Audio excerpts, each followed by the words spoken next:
a daily personal development podcast that focuses on science facts, actionable steps towards your best year ever. I'm Sandy, your host. Today we're continuing with our series on one of my favorite poets, Henry Wadsworth Longfellow. Today we're actually taking a closer look at Hyperion, a romance novel, which they do consider it a novel, but I don't. It's really just a work of prose. Longfellow, of course, was primarily known for his poetry. There were some criticisms concerning this particular work of his, the most scathing coming from Edgar Allan Poe. Yes, the Edgar Allan Poe, who said it was without shape and accomplished nothing. Ouch. The book was very obviously about his courtship with Frances Appleton, who, by the way, did not appreciate the gesture.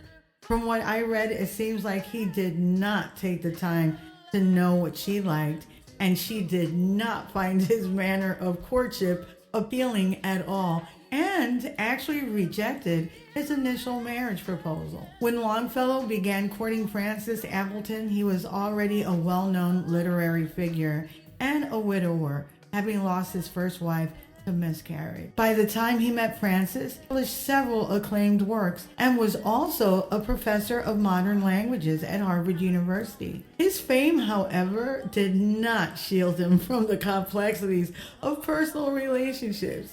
He was overly intense and did not align with her own romantic ideals. Additionally, Frances did not share Longfellow's enthusiasm for even his own work and some of his literary tastes, including aspects of German literature that he favored.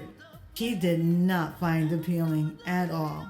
He even gifted her a copy of his novel Hyperion, which was about her, but she was not impressed. A direct quote from the biographer Charles Calhoun states that Frances displayed a new degree of frostiness towards her hapless suitor, which of course was Longfellow. After receiving a copy of the book as a gift, she wrote in a letter, "There are really some exquisite things in this book, though it is desultory, objectless, a thing of shreds and patches, like the author's mind. The hero is evidently himself, and the heroine is wooed, like some person I know has been, by the reading of German ballads in her unwilling ears." Ouch! However, despite its bumpy beginnings, the novel was favorably viewed by American critic and poet R.H. Stoddard, as well as noted critic John Neal, who called it a treasure, and English composer Edward Elgar, among many, many others. A compelling aspect or theme of the novel is the maturity and strength and wisdom that the main protagonist, Paul Flmeing, shows in the midst of heartbreaking loss and visible vulnerabilities. And that's what we want to explore further today. First, an anchor quote from the book. "He had learned to look upon the world with other eyes, to admire, to adore, to love indeed, but not with that frenzy of youthful passion which imparts a false coloring to every object." In the preceding sections of Hyperion, Paul Flmeing, the protagonist, has experienced deep sorrow and unrequited love after the death of his close friend and his subsequent infatuation with Mary Ashburton. Flmeing embarks on a journey through Europe. This journey is both physical and metaphorical, as he wants to find and understand the purpose of his own life. Flmeing's infatuation with Mary is intense and passionate, but ultimately it is unfulfilled as she decides to marry another. This rejection forces Paul Flmeing to confront his own emotional vulnerabilities and his somewhat idealized perceptions of love and life. The passage marks the spark of awareness in Paul's journey about life, love, and value. He is moving past childlike expectations and moving towards gratitude and appreciation for all that is before him. His mind turns towards reflection, which leads to a more mature and sobering look at the world and its contents. Instead of responding to the disappointments experienced with a cynical or pessimistic outlook, Paul effectively applies cognitive restructuring in his thought processes and creates the best possible outcome given the circumstances in his life. Cognitive restructuring is about reframing negative self-talk like catastrophizing, personalizing disappointing outcomes, and thinking in absolutes, replacing them with more rational and helpful ways. One passage that highlights the pivot in thinking is as follows. It was for her sake alone that he had cared to live, for her that he had rejoiced to be young, and now that all his hopes in this world were blighted, why should he still live on? Why should he be sadder than he was before? Why not turn his sorrow into song as mourners do and lay the wreath upon the tomb? The passage, especially why not turn his sorrow into song, clearly points to the acceptance of his situation and reframing it to the best possible outcome by turning his disappointment into something more constructive. And lay the wreath upon the tomb speaks to not dwelling on the unfortunate events in his life, but rather moving past the sadness and letting it die in the tomb. Paul's unfortunate experiences and internal contemplations lead him to embrace a new understanding of the world that is mature, sobering, as stated before, yet hopeful for a new future. The response is one of the best ways to manage a reversal, an unexpected outcome, or disappointments. The following passage really brings everything together. He had learned to look upon the world with other eyes, to admire, to adore, to love, indeed, but not with the frenzy of youthful passion, which imparts a false coloring to every object.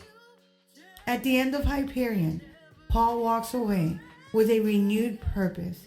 He begins to value personal growth and inner peace.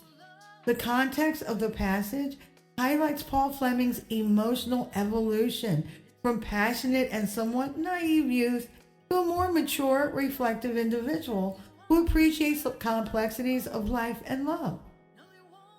This passage is crucial in demonstrating how his worldly experiences and internal contemplations have led him to a new understanding, one in which he embraces a more mature and realistic view of the world. A couple of my favorite passages from Hyperion. It was now the harvest moon. Broadly and calmly it shone on the river. Brightly in the orchard fell its rays, like a shower of golden fruit, noiselessly from the trees. It seemed as if, under the benign influence, the garden must be altogether a solitude, and Flmeing could not leave it until its beauty had all passed away. Part 4, Chapter 10, Final Chapter. Great men and great philosophers, though they have lived before us, we have still to learn first principles from ourselves, who are the great men of our time, and philosophers indeed, because we are thinkers as living beings, constantly subject to all the influences of the invisible world and its inexhaustible resources. Part 4, Chapter 12. There are none so busy as the fools and the knave. They must needs go about laboriously, earning for themselves unexpected pleasures, unimagined pains, and disquiets perpetually multiplied. But the wise man and the pure, they who have ears to hear and eyes to see, they never labor, never lose the peace which the world cannot give or take away. And last, every man has his secret sorrows, which the world knows not, and oftentimes we call a man cold when he is only sad.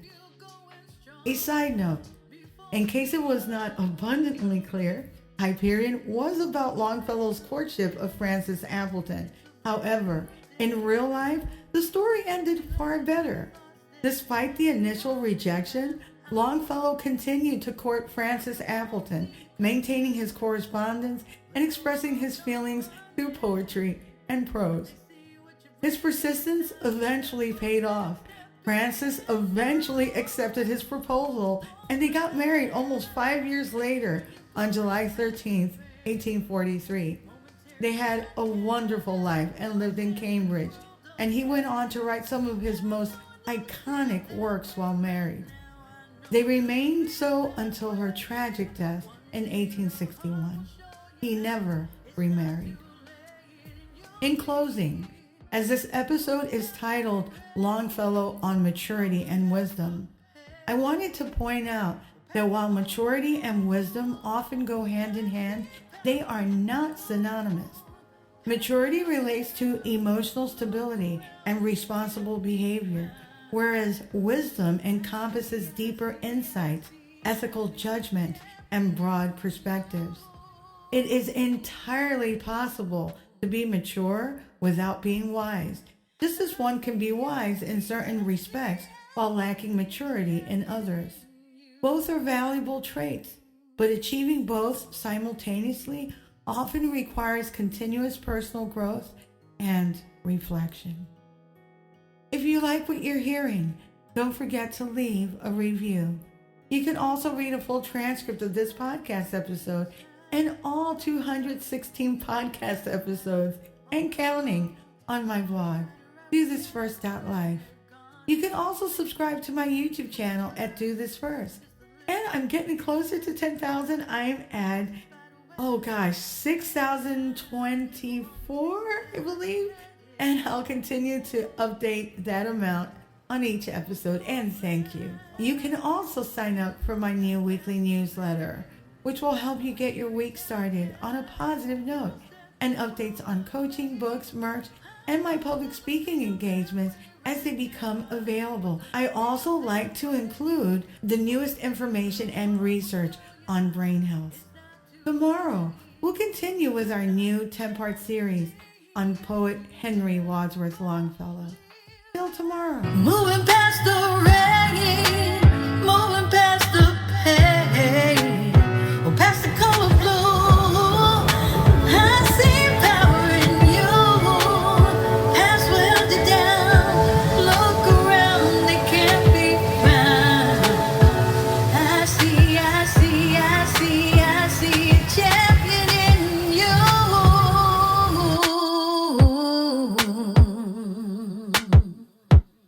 I see a champion in